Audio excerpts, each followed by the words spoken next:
Assalamualaikum warahmatullahi wabarakatuh. Sobat semua dan anak-anakku semua yang berbahagia, selamat datang kembali dalam pembelajaran online pada kesempatan kali ini.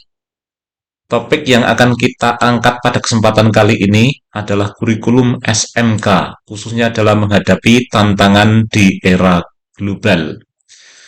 Telah kita ketahui bersama bahwa esensi dari kurikulum ini pada dasarnya ataupun pengertian dari kurikulum itu pada dasarnya merupakan struktur ataupun desain pembelajaran yang berisi tentang rencana, materi, metode, dan sebagainya tentang proses pembelajaran yang digunakan ataupun yang ditujukan untuk membekali peserta didik ataupun murid agar nanti setelah lulus itu bisa menghadapi dalam persaingan ataupun kompetisi di Dudika. Jadi bagi sobat semua dan anak-anakku semua, penting untuk menyadari tentang kondisi ini, khususnya proses pembelajaran dan keterampilan untuk bekal di masa depan. Untuk melengkapi tentang bagaimana pentingnya pendidikan dan tantangan pendidikan di masa depan, tidak ada salahnya kita ikuti ataupun kita perhatikan dari tayangan video berikut ini. Silakan disimak dengan sebaik-baiknya. Yuk!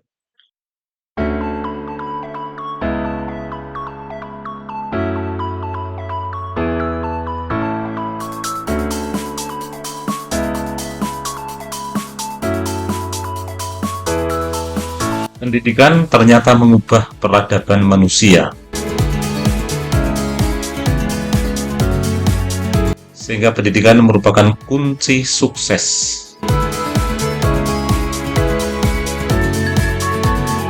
Selanjutnya, penguasaan ilmu pengetahuan dan teknologi mutlak untuk dilakukan. Ini dalam upaya untuk memudahkan kehidupan manusia itu sendiri.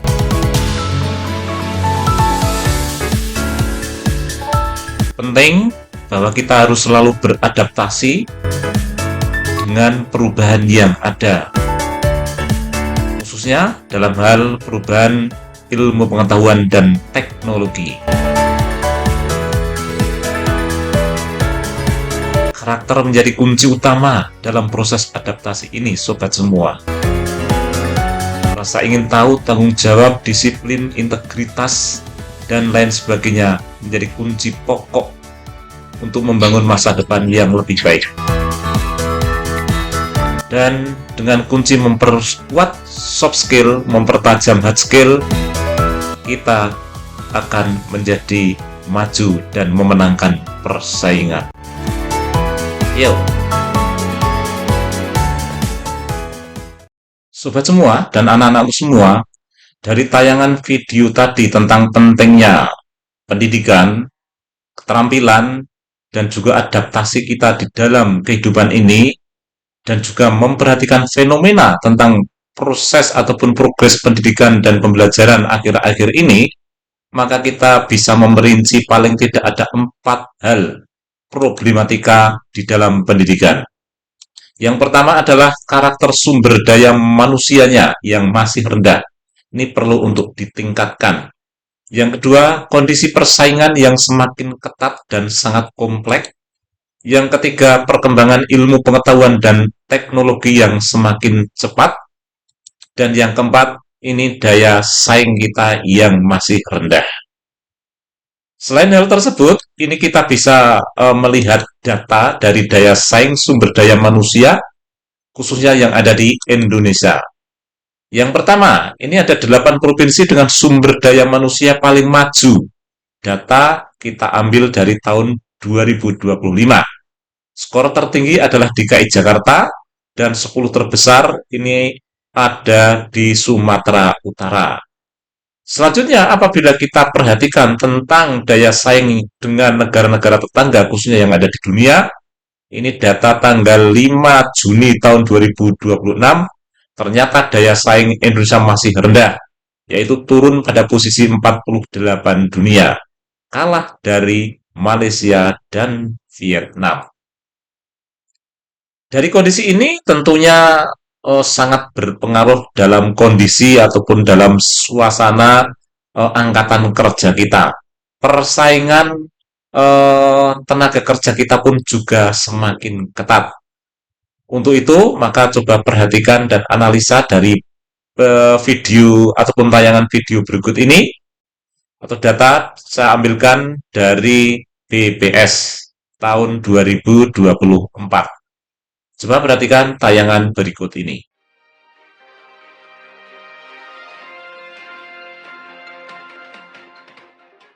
Selamat malam pemirsa, kembali bersama saya, Amanda Fernandes, dalam program Berita Utama. Kami hadir dengan berbagai informasi penting dan aktual.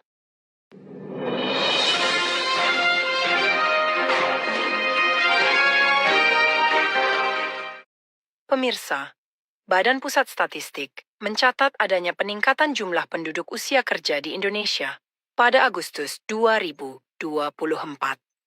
Tercatat sebanyak 215,37 juta orang masuk dalam kategori usia kerja, naik sekitar 1,37 juta orang atau 0,64% dibandingkan Februari 2024. Penduduk usia kerja Indonesia kini mencapai 215,37 juta orang, terbagi menjadi angkatan kerja dan bukan angkatan kerja. Angkatan kerja meningkat menjadi 152,11 juta, naik sekitar 2,73 juta orang dibanding 6 bulan sebelumnya. Dari jumlah tersebut, sebanyak 144,64 juta orang telah bekerja dengan sektor pertanian, kehutanan, dan perikanan sebagai penyerap tenaga kerja terbesar, yakni 28,18% atau sekitar 40,76 juta orang. Sementara sektor dengan serapan terendah adalah pengadaan listrik dan gas, hanya 360.000 orang. Namun demikian, jumlah pengangguran juga meningkat menjadi 7,47 juta orang, naik 270.000 orang dari Februari. Hal ini membuat tingkat pengangguran terbuka naik menjadi 4,91%. Secara wilayah, Jawa Barat mencatat tingkat pengangguran tertinggi sebesar 6,75%, sedangkan yang terendah berada di Papua Pegunungan, hanya 1,32%. Demikian laporan kami malam ini. Saya, Amanda Fernandes, mengucapkan terima kasih atas perhatian Anda. Semoga informasi ini bisa menjadi dorongan untuk terus meningkatkan kualitas tenaga kerja Indonesia. Selamat malam dan sampai jumpa. Sobat semua, setelah menonton video tadi, ternyata fenomena angkatan kerja kita, persaingan angkatan kerja kita ini semakin ketat. Mau tidak mau, kuncinya kita harus bisa memenangkan persaingan dengan meningkatkan skill kita, pengetahuan kita lebih baik. Untuk itulah, maka dalam kondisi ini, khususnya SMK Negeri 1 Girimulyo mengambil visi. Jadi sesuatu yang akan kita gapai dari SMK Negeri 1 Girimulyo itu adalah menghasilkan lulusan yang berkarakter, kompeten, dan berwawasan lingkungan. Dari visi ini, harapan apa yang ingin SMK Negeri 1 Girimulyo capai? Ini bisa kita perhatikan pada tayangan video berikut ini.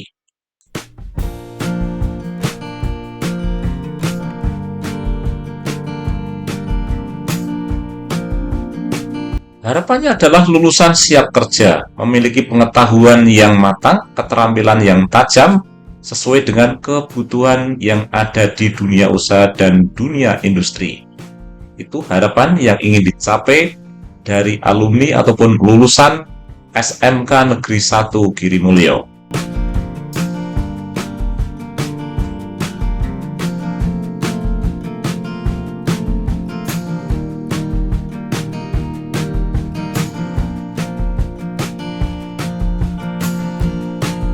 Untuk itu adalah penguatan karakter menjadi penting.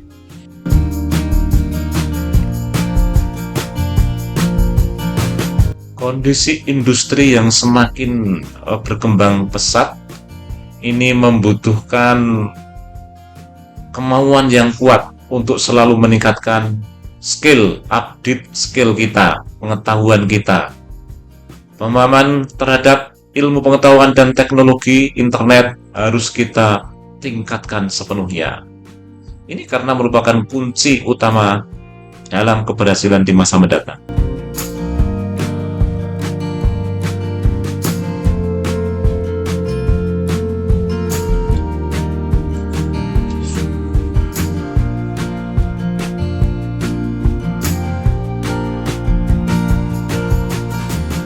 Teknologi menjadi semakin mudah.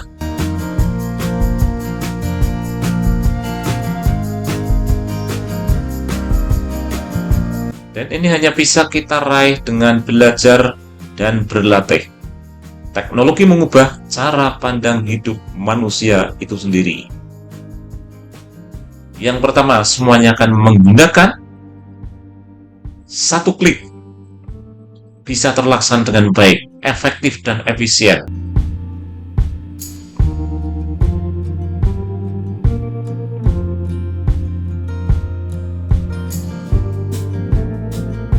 Yang kedua, kualitas waktu menjadi lebih hemat.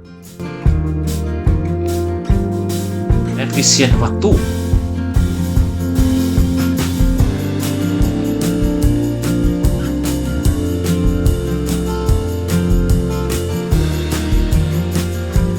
Dan yang ketiga, menghabiskan waktu yang tidak perlu. Jadi itu yang menjadi target lulusan SMK Negeri 1 Girimulyo dari visi yang telah ditetapkan oleh tim ataupun pihak sekolah. Oke, sobat semua dan anak-anakku semua, selanjutnya perlu kita sampaikan apa yang menjadi prioritas program pendidikan dan pembelajaran yang ada di SMK Negeri 1 Girimulyo. Berikut tayangannya. Yang pertama, untuk program pendidikan dan pembelajaran di SMK Negeri 1 Girimulyo itu sebagai berikut. Intinya adalah pembentukan kompetensi peserta didik ataupun murid. Ini melalui 4 jalur utama. Yang pertama adalah intrakurikuler, yang kedua kokurikuler, yang ketiga adalah ekstrakurikuler, dan yang terakhir adalah 7 excellent habit atau 7 kebiasaan anak Indonesia hebat. Kegiatan intrakurikuler ini pada dasarnya menggunakan strategi form ataupun formasi 231 ataupun 2211. Tapi untuk SMK Negeri 1 Girimulyo ini menggunakan formasi 231. 2 semester fondasi, 3 semester itu T pembelajaran dengan model TEVA, dan 1 semester dengan MA ataupun magang disekat dengan FOTEMA, fondasi, TEVA, dan magang. Fondasi di semester 1 dan 2, kemudian untuk pembelajaran dengan pendekatan TEVA itu di semester 3, 4, dan 5, sedangkan semester 6-nya itu magang. Kemudian kokurikuler, ekstrakurikuler, dan 7 excellent habit ini dilaksanakan dalam rangka pembentukan karakter yang mengacu pada dimensi ataupun 8 dimensi profil lulusan. Di antaranya adalah keimanan dan ketakwaan kepada Tuhan Yang Maha Esa, kewarganegaraan, kemudian bernalar kritis, kemudian ada kolaborasi, ada komunikasi, ada kesehatan, dan lain sebagainya. Ini 8 dimensi profil lulusan. Kemudian, secara khusus intrakurikuler ini ditujukan untuk membekali siswa dengan pengetahuan, keterampilan, dan sikap yang relevan dengan bidang ataupun program keahlian yang dipilih. Pembelajaran berbasis pada praktek ataupun hands-on learning dan pengembangan kompetensi keahlian. Dari sini, KBM dilaksanakan sesuai dengan struktur kurikulum nasional dan industri. Proses pembelajarannya menggunakan blended learning ataupun pembelajaran terpadu antara online dan offline.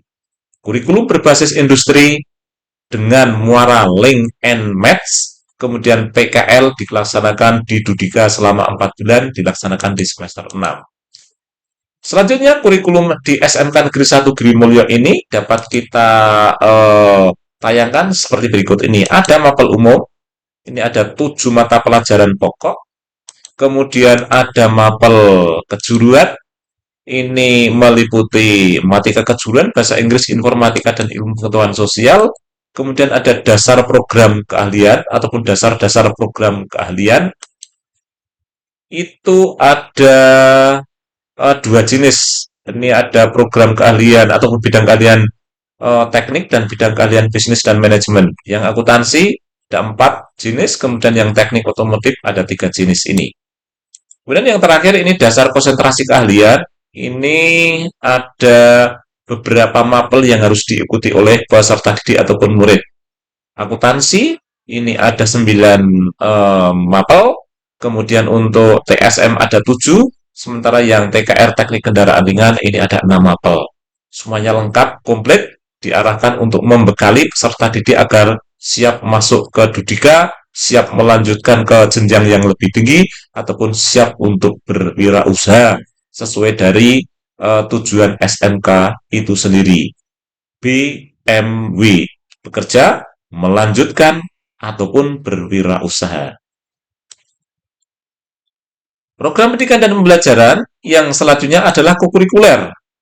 Ini ditujukan untuk memperdalam, menguatkan, dan mengembangkan kompetensi serta karakter siswa ataupun murid melalui aktivitas yang relevan dengan mata pelajaran dan muatan lokal yang ada. Untuk itu, kegiatannya berupa proyek penguatan profil pelajar Pancasila, yaitu mengacu pada 8 dimensi profil lulusan seperti yang telah saya sampaikan di muka. Kemudian ada kegiatan MPLS di kelas 10 dan penguatan karakter di kelas 11.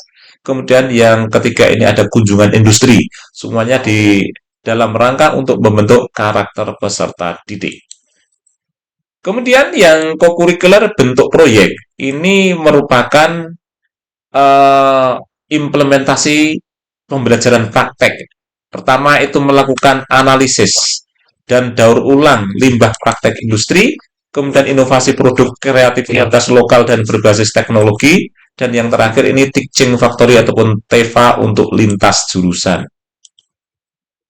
Selanjutnya untuk ekstrakurikuler, ini memiliki visi berkembangnya potensi minat bakat peserta didik SMK Negeri 1 Girimulyo melalui kegiatan di luar intrakurikuler. Ini bentuknya ada Gerida, Pramuka, LKS, SBH, Saka, Bakti, Husada, Paskibra, dan Dewan Ambalan.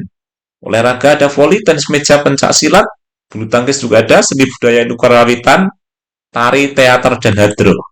Kemudian yang keempat, ini keagamaan berupa batuka dan keputrian, sobat semua. Kemudian pengembangan diri. Ini pembentukan karakter peserta didik melalui pembiasaan kegiatan positif dan pemberian layanan kepada bimbingan konseling. Kegiatan yang nyata ini program 7 kebiasaan anak Indonesia hebat. 7 kebiasaan anak Indonesia hebat itu mulai dari bangun pagi, beribadah, olahraga, makan pagi, sarapan pagi, kemudian gemar belajar, gemar bermasyarakat ataupun bersosial, kemudian tidur cepat. Dan selanjutnya ada layanan bimbingan konseling yang meliputi bimbingan belajar, bimbingan karir, bimbingan sosial, dan bimbingan pribadi. Nah, sobat semua, ini tantangan setelah lulus, ternyata ini sangat krusial. Ini harus menjadi perhatian dari anak-anakku semua. Ini tantangannya sangat besar, dan kalau kita lihat ini terutama pada tingkat pengangguran yang cukup tinggi. Ini data diambilkan dari tahun 2025 sepertinya. Berdasarkan jenis kelamin, yang perempuan ini sekitar 7%, yang laki-laki itu 8%. Ini angkanya terlalu kecil, nanti sobat semua bisa melakukan browsing yang ada di internet untuk data yang kekinian. Yang jelas tingkat pengangguran Indonesia dari tahun ke tahun, ini kami ambilkan tingkat pengangguran terbuka dari tahun 2021 sampai 2026.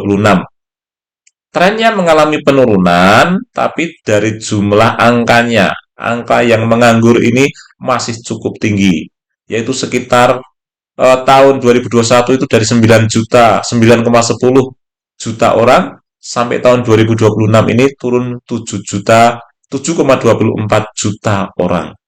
Harapannya ketika anak-anak semua itu bisa menyiapkan diri dengan bekal keterampilan karakter yang kuat, ini saya optimis untuk pengangguran ini akan semakin turun, bisa ditekan. Dan ini kita kembalikan kepada kemauan dari anak-anakku semua dalam proses pembelajaran. Oke, solusinya seperti apa anak-anak? Solusinya yang pertama adalah memperkuat pengetahuan kita di bidang IT. Kita harus selalu beradaptasi dengan perkembangan yang ada. Yang kedua, kita harus banyak menyerap pengalaman yang ada di lapangan, baik melalui PKL ataupun magang. Ini sangat penting sekali.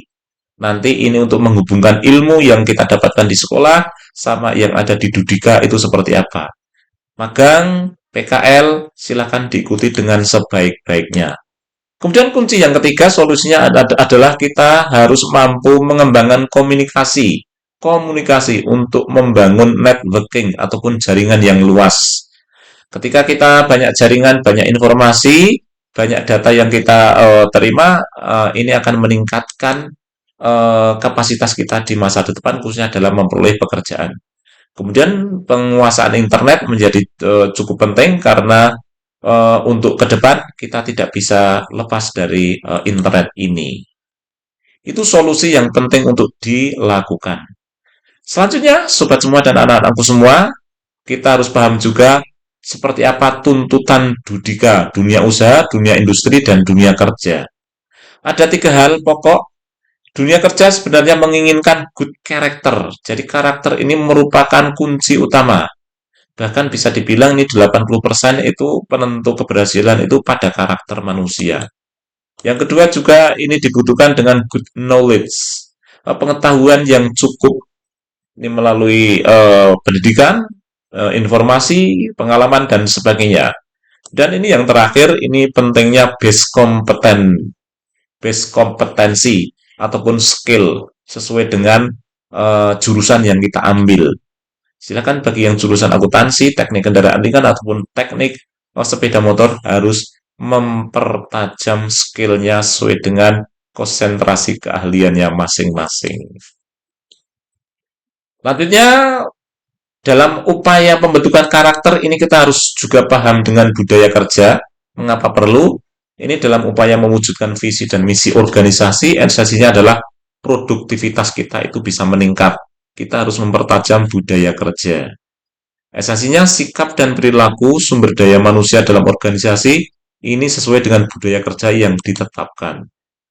Tantangannya adalah pembiasaan sikap dan perilaku sejak dini baik di lingkungan keluarga, sekolah maupun masyarakat.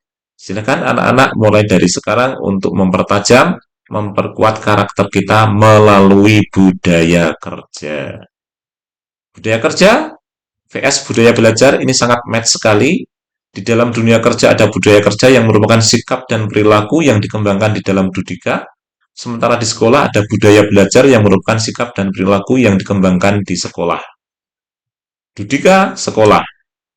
Ini ditujukan untuk meningkatkan produktivitas kerja, sementara di sekolah ditujukan untuk mencapai tujuan pendidikan SMK, BMW, bekerja melanjutkan ke jenjang yang lebih tinggi ataupun berwirausaha. Untuk mencapai kesuksesan dari kedua hal ini, semuanya berakar pada budaya, harus match. Budaya kerjaan itu seperti apa? Yang pertama itu ada disiplin, is the bridge between goals and accomplishment. Ini merupakan jembatan untuk mencapai tujuan. Dan disiplin ini merupakan taat dan patuh pada aturan dan tata nilai yang berlaku. Yang kedua ada integrity ataupun integritas, ini merupakan kesungguhan ataupun komitmen sesuai dengan prinsip, nilai, dan aturan. Jadi anak-anak harus bisa menjaga integritas sesuai dengan prinsip, nilai, aturan yang ada. Kemudian yang ketiga ada professionality, ini merupakan kompeten dalam sikap, pengetahuan, dan keterampilan. Kemudian yang terakhir itu ada responsibility, itu melaksanakan tugas dengan sungguh-sungguh. Inilah budaya kerja yang harus kita pahami, kita kembangkan agar kita sukses di masa depan kita. Oke, saya kira demikian yang dapat kita sampaikan. Thank you very much. Assalamualaikum warahmatullahi wabarakatuh. See you.